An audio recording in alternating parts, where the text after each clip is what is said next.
guys, welcome back to another video. Today we're doing the most ambitious crossover events in films. So this is an idea that Jack came up with. There'll be two films on the screen and Jack's challenge is to make a crossover event with the two films. This is an idea that isn't ripped off of Tom Scott, and Matthew's going to try it in a minute with yeah, the so then we'll switch places. So I'm here to pitch a film to you all. I think it's going to be one of the biggest films of the year. I am so excited to talk to all of you here at the studio about my creation. So if we just put up my slide, I'll show you the two films I would like to cross over next year.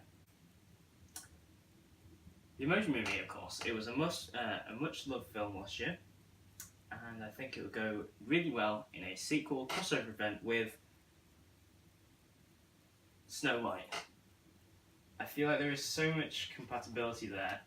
You've got all the emojis going hand in hand with the seven dwarfs. In the film, Snow White and the seven emojis. So in the film, Snow White and the seven emojis, the emojis are teleported outside of the phone by a magical witch. And they find themselves in the enchanted wood. Obviously, they have to help Snow White defeat the witch, just like the classic story. Only this time it is updated and hip for our modern generation of kids and filled with emojis. Matt, of course, will play Sleepy because he's very tired. The Smiler can be happy. Next up, from the same studio, we have another script that's been sent, which I absolutely love. By coincidence, it's another crossover event. Hopefully it can be on screens next year. I'd like to present it to you all today. So here we have Baby Driver, of course the Edgar Wright film that was released last year. It was a huge success, and I think it'd go really well with Thomas and the Magic Railroad, which actually I think is really good. This is Thomas like you've never seen him before, because of course the Thomas trains aren't completely autonomous, they have their own drivers.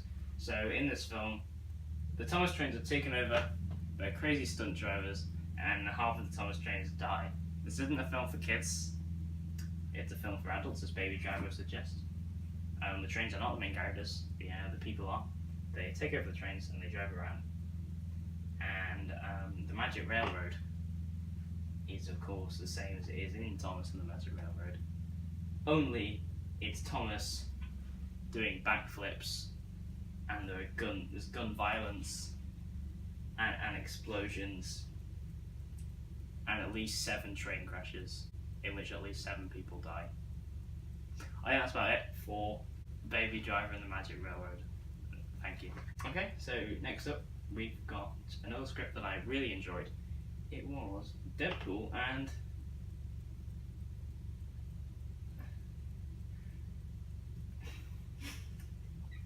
Tangled. I have no idea what they were thinking when they sent the script in, but then I read it and I thought, you know what? These films really go well together. So in this film we see Deadpool get caught up in a Enchanted style mix-up in which he gains 100-meter blocks. It features none of the characters from Tangled. It is simply Deadpool with really, really long hair. And basically what happens is he has to fight his enemies using his hair. It's the same R-rated goodness that you've always liked. And of course, it will be animated because it's a lot easier to do all the hair when it's animated, I think. Okay, so I would like to bring this pitch to conclusion with one last script which I think can beat all the others out of the water. It's going to be the most ambitious crossover of all time. Forget your Infinity War. We have here today the script for Shaun the Sheep the movie plus The Room starring Tommy Wiseau. So as you all know, Shaun the Sheep the movie was incredibly well received. It got about 99% on Rotten Tomatoes. The Room was one of the worst received films of all time. So our only logical conclusion was to make a mediocre film by crossing the two of them over. And this film features a love triangle between Shaun, the fat one. So Bitzer plays Lisa. You've got Shaun as Johnny, and the fat one's Mark.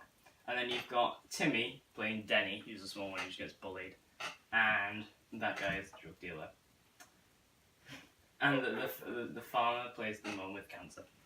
Okay, so that is our pitch. I think it's less of a crossover, actually, and more of a role reversal in which we put the Shaun the Sheep characters in a situation like The Room, and of course, it will be called Shaun the Room. Okay, so now it's my turn. We're only doing 2 crossover events this time that Jack has chosen, so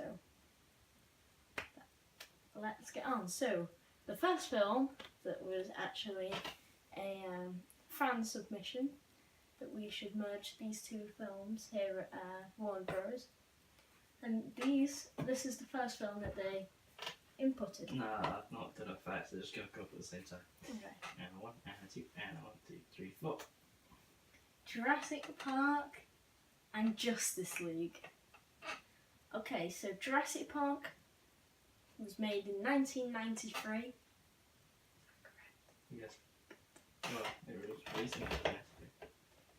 And it's known as one of the best films ever made because of how good it was, and it had 4 sequels.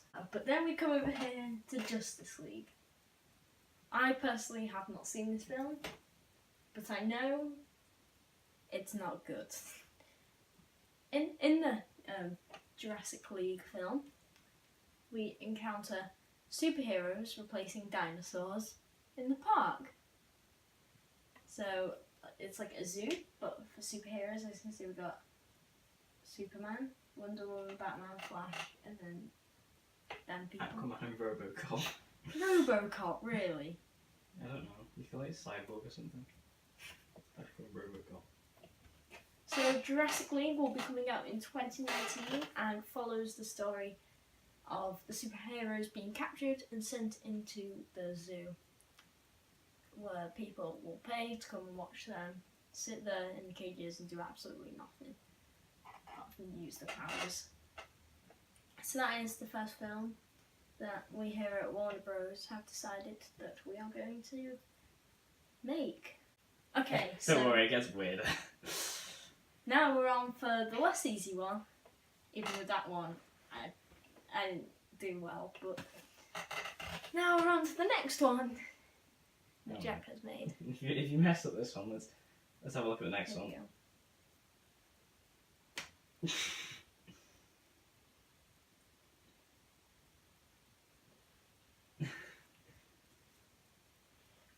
San Andreas meets The Long Haul. 2 films that broke the box office.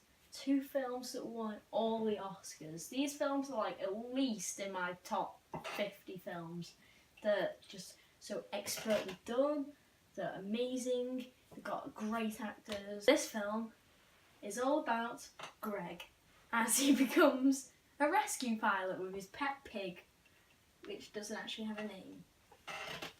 No, during the earthquake, this film, by the way, is called Derek Humpkins' San Andreas. Why don't you just call it San Andreas the Long Haul? Is that way too hard? San Andreas the Long Haul. So Greg accidentally applies to become a rescue pilot for a week, and his mission is to save people during an earthquake, similar to Dwayne Johnson's role in the film San Andreas. This film, we feel, is gonna just explode. It's 2 films that were just mind-blowing, the best films ever. Diary of Andreas comes out in theatres 2020. Forget Avengers 4, forget Ant-Man and the Wasp. This is the go-to #1 film of the century. Go check out Diary of Andreas in cinemas May 4th, 2020. Can you just talk about how Greg looks like Wikipedia Man? I think it's about the fact that the Justice League tagline is like, it takes a team to save the world, but also the kind of point of Justice League is that Superman just carries them, and also Superman saves the world on his own in Man of Steel anyway, so it really doesn't take a team to save the world. Thank you guys so much for watching the most ambitious crossover events Of all time. of films ever. Comment down below if you would like a sequel, just like the presentation game, and then we'll try and make it as soon as possible for you guys. And I will see you in the next video.